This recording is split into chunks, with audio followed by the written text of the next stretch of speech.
Hello, who are you and what did you do? What's up, guys? It's Jordan here. Thought I would bring you my regional deck profile. Ended up getting 45th, I believe, out of I think 220 or so. I should have got my invite, but I got nervous in the last round and I punted it. But overall, I made some very interesting changes the night before. You should never change your deck list the night before, but I decided to because I was worried about some matchups. And honestly, I'm really glad I did because the cards that I put in absolutely just crushed every single matchup. I very rarely felt like my deck let me down. I feel like either I had misplays or I just didn't draw the correct hand traps for the matchup. But I'll kind of go over that a little bit, tell you kind of what I sided in and out and stuff like that, and you'll see kind of why I think it's a little weird. But first of all, if you know me, you know me. I am playing Live Twin, so you play your typical 3 Lila, 3 Kiss a Kill. I'm up to 2 Frost, and I'm up to 1 Treat. These are your 1-card starters, these are your extenders. If you control an Evil Twin and your opponent adds anything to hand from their deck, you banish to draw a card. This doesn't really come up that often. If you take battle controlling an Evil Twin or they take battle controlling an Evil Twin, then you can target a monster on their field and it loses attack points equal to the damage that you took or they took. So it doesn't come up very often, but it actually came up once this regional where I took damage off of a Link and I banished this to, I think, reduce like a Griffin or something's attack, and it actually ended up saving me for that turn, and then I was just able to kill them on the crackback. So yeah, so this card sometimes is useless, but sometimes is insane. But that's it for that right there. And then obviously you got to play the 1 brick. You only play this for Trouble Sunny, but just having a non-targeting send where you can send this from deck or hand, so even if it's in your hand it's still not a brick, is really nice. You don't ever summon this unless you're in a really bad spot, but other than that, you know, it's pretty good. Next, going on to the hand traps, 3 Ash, 3 Nib, 2 Crow, 2 Veiler, 1 Bell, and then 1 Droll. Super heavy on the hand traps. Yeah. Honestly, really heavy on hand traps. Ash is just generically good. Nib, people stopped playing Nib, and so everyone started disrespecting Nib again. And so if you're maining Nib, you just kind of outright win games against people who are greedy. Nice combo. Crow, I thought it was super good. I was expecting to play a lot of Despia. I only played 1 Despia player, kind of. But I was expecting to play a lot of Despia, and this was kind of my card for that. Veiler is also really good. Bell was more as a cross-out target because I expected a lot of people to play Bell for the Despia matchup as well, but it never really came up. It almost always got sided out. And then the 1 Droll, this, and you'll see another card in a minute, I only played 1 of in the main just because my side deck was really weird and I was feeling really weird about my side deck the night before the event.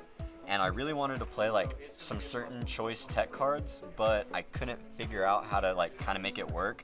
So I figured if I put 1 copy of Joel in the main and then 1 copy of another card you'll see later in the main and play the other 2 copies, that would give me room for some of the other cards that I wanted to play. So that is a little weird. Again, I'm really glad I did it because it was actually huge. It was never a card that I saw game 1, so it didn't matter. And then game 2, I either sided it out because I felt like I didn't need it, or I sided the other 2 in because I felt like I needed it in that particular matchup. Next, your Live Twin, Evil Twin spell traps, your secret password, which searches your Sunny Snitch, which searches your home, and then your 1 challenge. I used to go back and forth on this card a lot, but I had a particular interaction against a Punk Adventure player where I nibbed him, but he was still able to get to the King Calamity, the hot red, I don't know exactly what it's called. He was still able to get to that lineup, so summon it on my turn, and so basically, if you don't know what that card does, basically once it's summoned on activation, you can't activate anything. It just basically locks you out of the turn. So basically what I did is I went to main phase, I had this in my hand, I activated secret password to add challenge, and then he chained, so I couldn't do anything.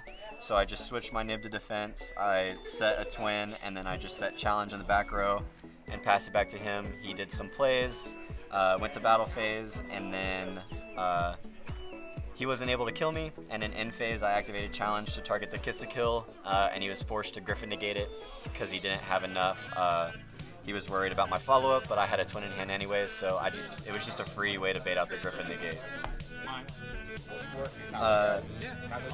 Next, we got Crossout Designator. Honestly, it's such a good card. It's your 4 copies of Called By, basically. And you can cross out anything. I actually played a mirror match. He was playing the Dogmatica version, but it was really cool because I was able to cross out his secret password so he couldn't play, so that was kind of dope. But other than that, I mean, it's just solid. Crossing out like Ash or Crow or something like that just allows you to keep playing. 2 droplets. I don't have a third, but honestly, I'm really liking this ratio. I don't see it too much, but I don't see it like too little. And then honestly, the card that literally carried so many games, Triple Tags, I use this to draw 2 to rip out hands. I use this to steal a Mirror Jade to go for game. This card is just absolutely insane, and people don't respect it like literally ever. Yeah, really.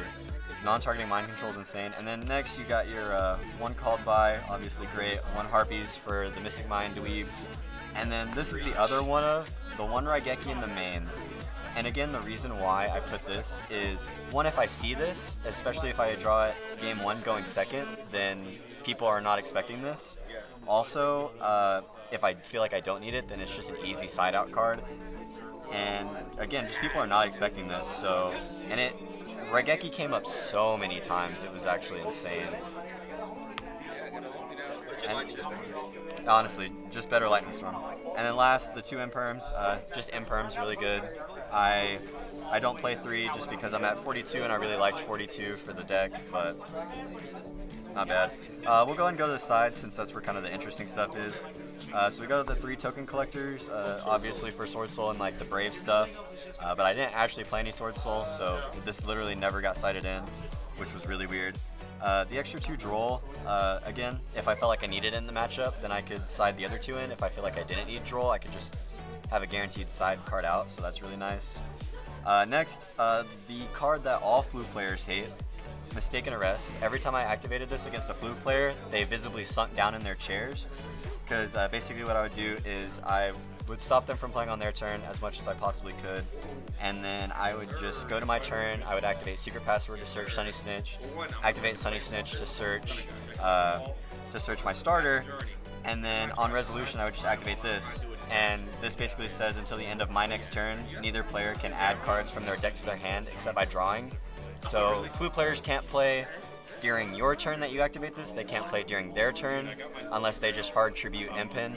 And then they also can't play during your next turn. So even if they do get to something they can play, it still doesn't matter because they have to add to get their stuff. Or they have to start off with specifically Stree and Toucan, and then also have the Big Bird in hand. So it just puts them on like gotta have it, and Flu players just don't have it, bro. Deck sucks. Next, again, the other 2 Raigeki.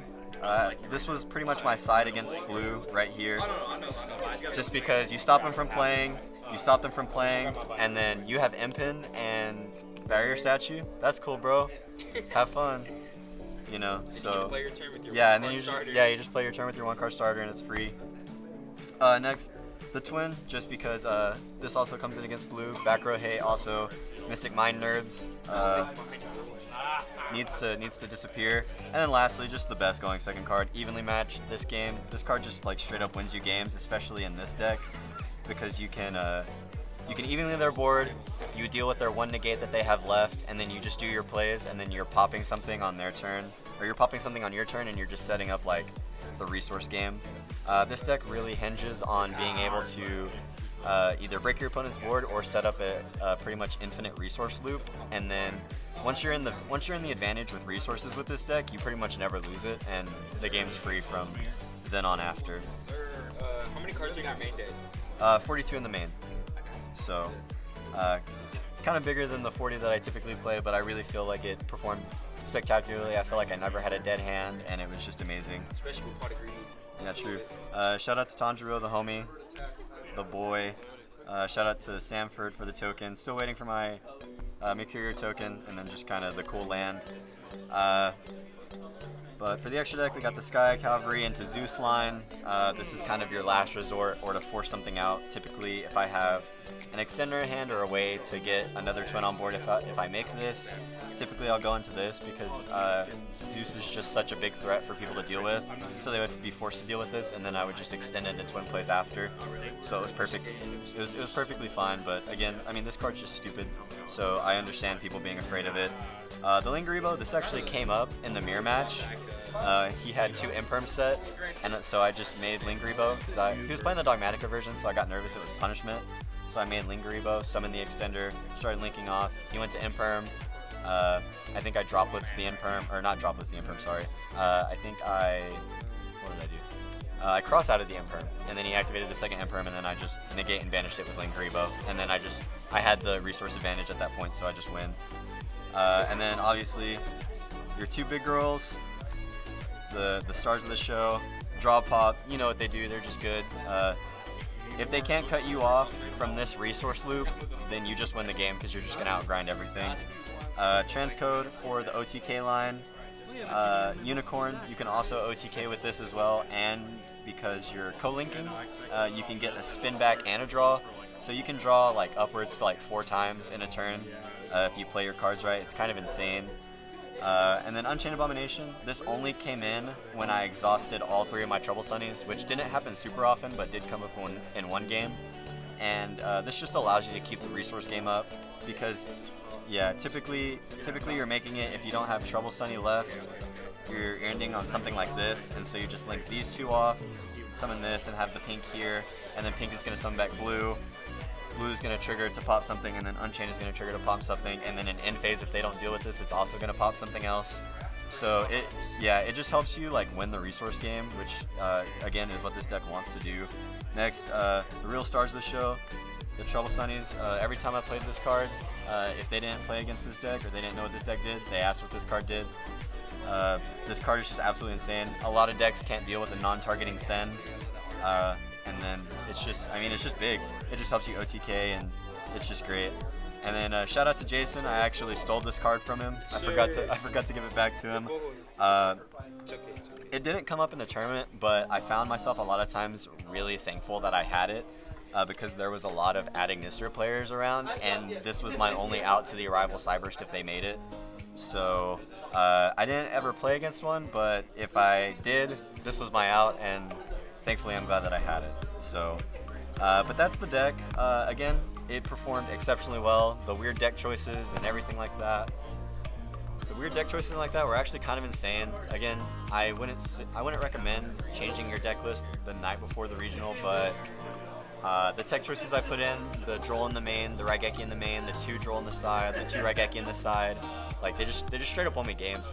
And it just gave me like a confidence playing the deck that I haven't had before, where I didn't really care about what my opponent did, because I was just like, okay, you're gonna put up your board and I'm just gonna break it, because I'm gonna have droplets, or I'm gonna have harpies, or I'm gonna have Raigeki, and then I'm gonna have an extender to play and stuff. And so it just was like, it was very interesting because I've never felt that confident with this deck before, and I feel like it was my deck choices for this regional that got me like just so close to almost topping. I just kind of got nervous in the last round and punted it away, but for my first regional almost topping, I was pretty proud of myself. But yeah, that was the deck profile.